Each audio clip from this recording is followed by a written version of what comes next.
Haya. Ndo mashura chao. Saka aitadza kupedza exam reGO hanzi chi. Mwana wangu akatoma. Itaura nyaya yanzi naudze zvokushandisa meni. Munotongotaura naye imi munzwe dada kuti chi. And most of these exams are now paid on your essay. Did not finish writing. Mabhuku ari kunzi makavha anenge akabvaruka. Nini ndamukoniwa. Ndimataura naye ati chi?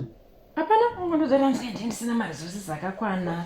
Maresources eiko, maresources chi? Ndopaipa ndaitaura kapepe kuti mutengerei maresources ari kuda. Kozaite kubva kuti TG chaiyo, TG yekuti inongoiswa nemaka chaiyo. Because kana ari kuti mareason ake. Inini izvo ndizvifarire izvi. Ini ndasingambodai kuchikoro ndai munhu aitogona. Ndaizikanwa ndibvunzai ana mai sena vese vanokudza kuti ndaigona. So, kana kureza voice kwacho ndatokushaya. Ndakutira kuti zvisisiri wrong. Mudedzewo nditaure naye ndinzwa kuti chii charo. Nigel. Uya kuno iwe. Kupfeka rudziko kwakaita kupfeka zvakanaka.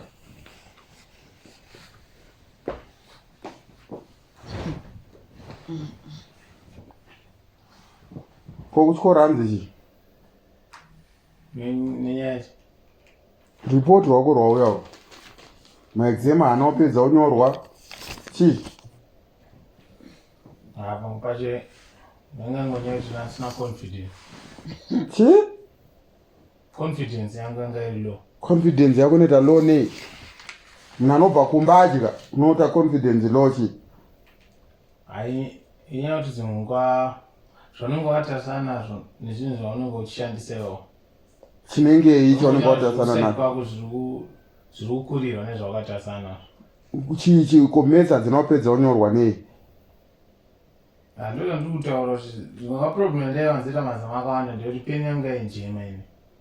Peni inonjema kuita sei? Kutostopa chaipo. Kustopa unyora ende mainvigilated sanga asingatombodi zvekuti munhu unosunza roko uchindokumbirawo peni. Wakaenda niwapeni mhando iwe kuti inonjema uchinyora exam peni?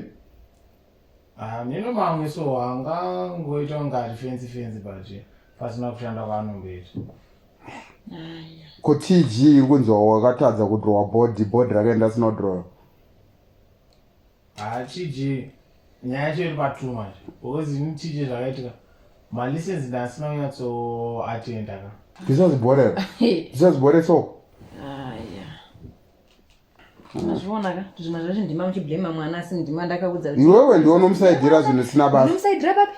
Pandakati tenge mari. Munhu anoti haana confidence.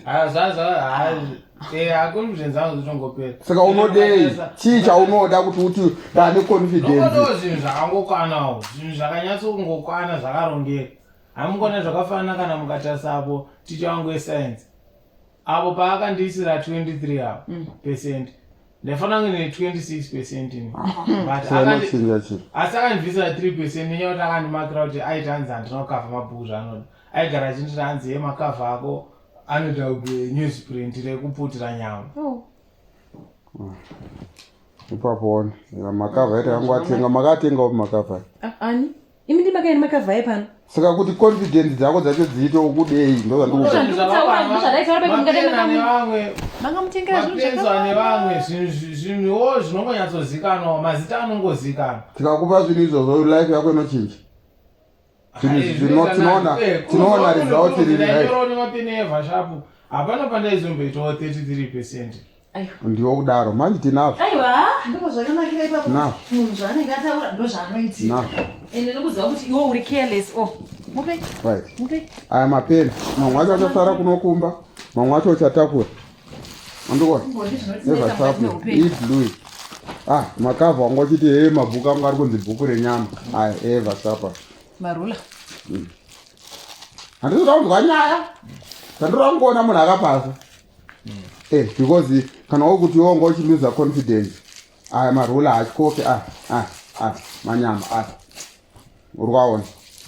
Right. Nokuisira zvinhu zvako TG. Zvese ndezve evhasapa.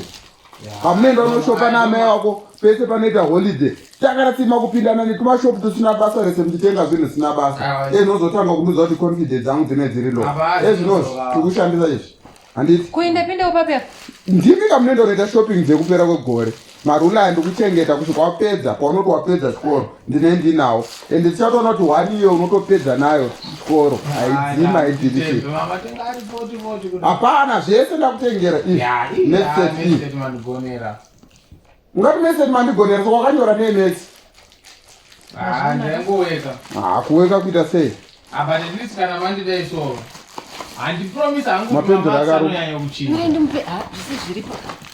mamaks handisi kuti hangu mamaks anonyanya kuchinja but handwriting inoimprove confidence dzinoimprove naijo tikuda kuti zvese zviimprove kuda kuti zvese zviimprove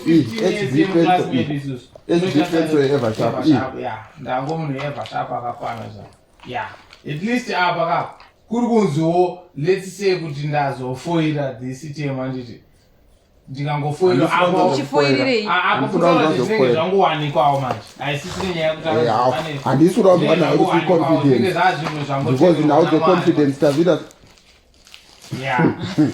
aijoka tade kundiudza zvinhu zvinondisekesa saka izvo amai vakachisara vakakuchengetera hatizoda kuti urasire mavuni kuti unongorasa kungoti chero ndarasa zvikusara zvakachengetwa kusvika wapedza chikoro ichocho tida kunzwa kuti confidence yadzokera panzvimbo handi handwriting ichinje kwete kuti kunyora kunge dhadha kubharabhadza problem amai wako iwawo ukuti kana muchinoita shopping munopinda tuno tumashopu motenga tuno tunhu tusina nebasa rese tusingazivikanwa munyika munomu musiya zvinhu zvozivikanwa izvi seo chengeta izvi ngaipere nyaya yekuti munoti kana makwenda unotenga zvinhu zvisingazivikanwa ngatitenge zvinhu zvozivikanwa makamboti kana uya pana homwe munomubatsira unongoblema wainenge nditotore problem ndindonomubatsira unorongedzawo meta basa uripotirako